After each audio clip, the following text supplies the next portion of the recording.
Gleneagles first opened its doors in 1924 and was described as the Riviera in the Highlands. The story, however, goes back to the year 1910, when Donald Matheson, general manager of the Caledonian Railway Company, was inspired to create Gleneagles whilst on holiday in Strathearn. He was so impressed by the local countryside that he conjured up the vision of a palatial country house hotel with a golf course.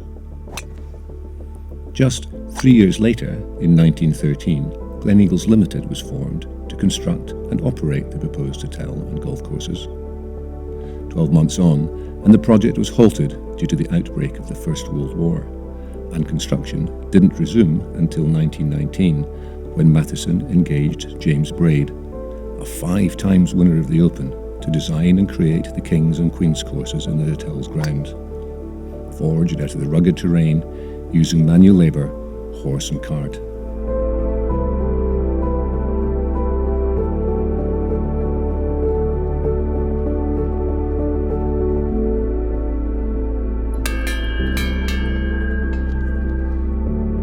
In 1921, Gleneagles made sporting history when it hosted the first international match between American and British professional golfers in what is regarded as the precursor to the Ryder Cup.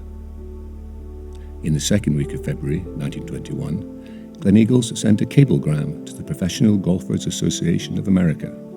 The cablegram states that the Cup is a massive, handsome affair and quite suitable to represent the championship of the world, reported the New York Times. And so the match was set. The Americans were coming over for the Open Championship anyway. Now they had a second mission, a team prize to win as well as a claret jug.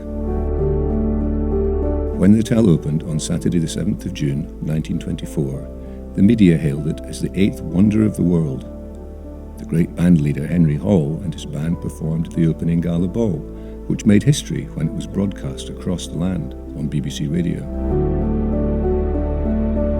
Gleneagles is now one of the greatest names in the world of golf, with 3 championship courses, the King's, the Queen's and the PGA Centenary, offering a golfer's playground to visiting golfers. Designed by the legendary James Braid, the Heather and Heathland-based King's Course has enthralled golfers for over 100 years, with 18 regal holes you'll want to play again and again and again. It was once a regular stop for the Bell Scottish Open on the men's European Tour in the 80s and 90s, with winners such as Ian Woosnam and Jasper Parnevik. You cannot help but be enchanted by this golf course. Even the named holes are evocative: Blink Bonnie, Kittle Kink, Hicho Fash.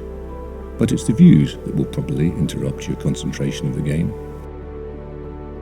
The Queen's Course has been described as the King's pretty little sister, with holes set in a softer landscape than that of its big brother.